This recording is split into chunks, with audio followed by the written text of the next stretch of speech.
మీర్పేట హత్య కేసు పోలీసులకు సవాల్గా మారింది. వెంకట మాధవి మర్డర్ కేసులో డెడ్ బాడీ విషయం మిస్టరీగా మారింది. మాధవి ఆనవాళ్లను గుర్తించే పనిలో ఉన్నారు పోలీసులు. మాధవి ఇంట్లోకి వెళ్తున్న సీసీ ఫుటేజ్ తప్ప ఎలాంటి క్లూలు పోలీసులకు లభించలేదు. మాధవి భర్త గురుమూర్తిని ప్రశ్నిస్తున్నారు పోలీసులు.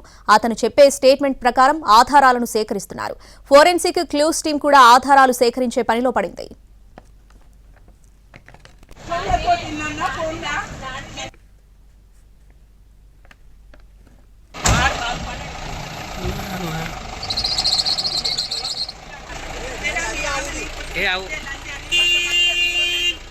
పదమూడేళ్ల క్రితం గురుమూర్తి వెంకట మాధవికి వివాహమైంది. వీరిద్దరికీ సంక్రాంతి పండుగ సమయంలో వివాదం తలెత్తింది.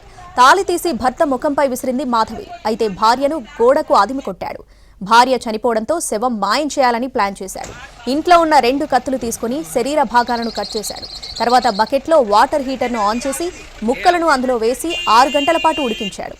బాగా ఉడికిన తర్వాత వాటిని ఎండబెట్టి రోటిలో వేసి పొడి చేశాడు. ఇక బోన్స్ ను కూడా బూడిదయ్యే వరకు కాల్చాడు.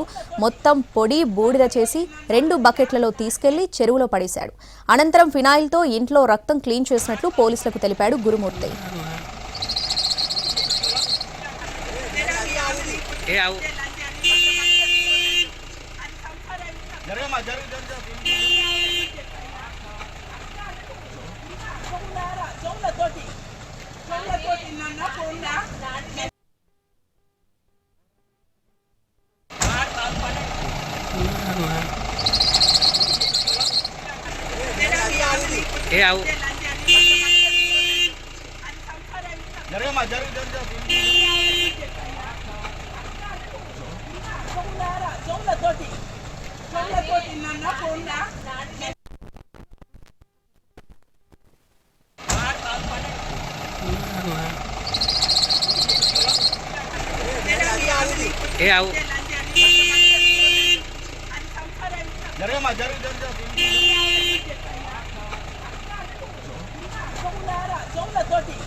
జరుగుతుంది